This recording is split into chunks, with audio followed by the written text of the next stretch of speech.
আসসালামু আলাইকুম সম্মানিত ভিউয়ার্স, আজকের ভিডিওতে দেখাবো আপনারা যদি ব্যাংক থেকে লোন নিয়ে থাকেন সেই লোন রিটার্নে কিভাবে দেখাবেন সেই সম্পর্কে। তো ভিডিওটি না টেনে যদি পুরো ভিডিওটি আপনি দেখেন তাহলে এই ভিডিওটি শেষে আপনি ব্যাংক থেকে লোন নিয়ে থাকলে সেই লোন কিভাবে রিটার্নে দেখাবেন তা জানতে পারবেন। তো আর কথা নয়, চলুন আমরা ভিডিওটি দেখি। তো আমি একটা উদাহরণের মাধ্যমে ব্যাপারটি বোঝাচ্ছি। মনে করেন একটা লোক 15 লক্ষ টাকা লোন নিয়েছে, তো সেখান থেকে যে principal repayment of bank loan কেটেছে 1,50,000 টাকা, অর্থাৎ লোন থেকে আসল কেটেছে 1,50,000 টাকা, আর bank loan of interest paid অর্থাৎ ব্যাংকের সুদ দিয়েছে সে 37,000 টাকা। এখন এই হিসাবটা আমি রিটার্নে কিভাবে দেখাবো, চলুন আমরা রিটার্নে গিয়ে দেখি। তো আমি রিটার্নে চলে আসলাম, এসে আমরা এই যে এক্সপেন্ডিচার অপশনটা আছে ব্যয় বিবরণী, যেটা এখানে এটা স্ক্রল করে আমরা নিচে যাব, গিয়ে এই যে দেখেন interest payment of personal loan, আমরা এই ঘরে 37,000 টাকা বসিয়ে দিব, অর্থাৎ যে ইন্টারেস্টটা কেটেছে সেইটা এখানে লিখবো। তো আমি এটা লিখে দিলাম, আর পাশে আমি এটা রিমার্ক করে দিব যে ব্যাংক লোন ইন্টারেস্ট পেইড, এটা আমি দিলাম। দেওয়ার পরে সেভ এন্ড কন্টিনিউ আমি এখানে ক্লিক করব। আচ্ছা, তো আমরা সেভ এন্ড কন্টিনিউতে ক্লিক করার পরে এখন আমরা অ্যাসেট এন্ড লায়াবিলিটিস এখানে আসছি। আসার পরে এখানে আমি লোনটা দেখাবো। তো উনি যে 15 লক্ষ টাকা লোন নিয়েছেন সেটা দিয়ে কি করেছেন আগে আমি এটা দিয়ে দিই। উনি নন এগ্রিকালচার প্রপার্টি অর্থাৎ একটা অকৃষি জমি বাড়ির জন্য জায়গা কিনেছেন, আমি এই জায়গাটা এখানে দিয়ে দিই। তো আমি এই জায়গাটা এখানে দিয়ে দিলাম। টাইপ অফ একুশন মানে পারচেস করছে 6 ডিসিমাল জায়গা উনি কিনেছে 15 লক্ষ টাকা দিয়ে, এটা আমি এখানে বসিয়ে দিই। তো বসিয়ে দিলাম। এখন আমি তার লোনটা দেখাবো।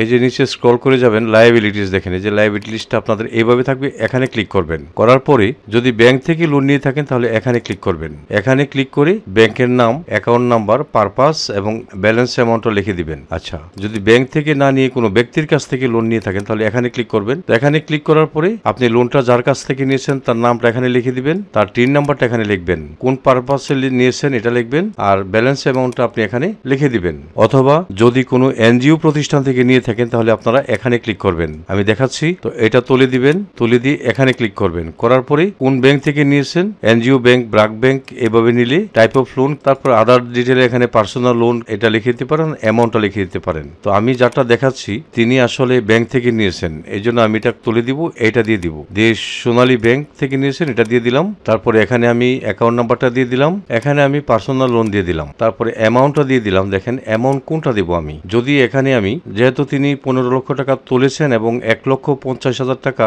পেড করে ফেলেছেন, সেই ক্ষেত্রে আমি বাকি টাকাটা এখানে লিখবো 13,50,000 টাকা। তো এটা আমি লিখলাম। লেখার পরে এখন যদি আমি স্ক্রল করে নিচের দিকে যাই, দেখেন আমার ডিফারেন্সটা অটোমেটিক কি শূন্য চলে আসছে। আচ্ছা, যদি এখানে আপনি 15 লক্ষ টাকা লেখেন, এই যে 15 লক্ষ টাকা লিখলাম, লেখার পরে দেখেন এখন কিন্তু আমার ডিফারেন্সটা 1.5 লক্ষ টাকা এখানে দেখাচ্ছে। তো এই 1.5 লক্ষ টাকাটা যদি আপনি এখানে প্রিন্সিপাল ব্যালেন্সটা লেখেন তাহলে এই 1.5 লক্ষ টাকা আপনি এই যে লস ডিডাকশন এন্ড আদার্স এখানে দিবেন, এখানে 1.5 লক্ষ টাকা লিখে দিবেন, আর এখানে লিখে দিবেন principal repayment of bank loan.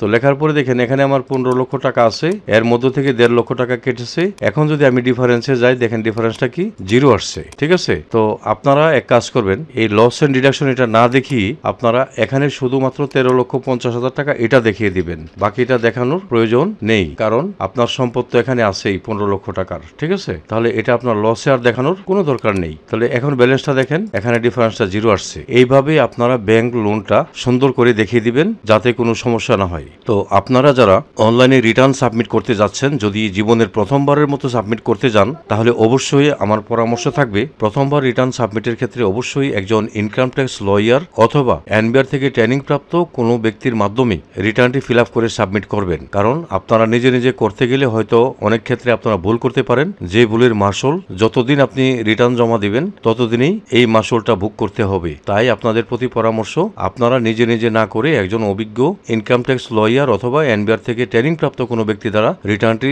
Fill up করে সাবমিট করবেন।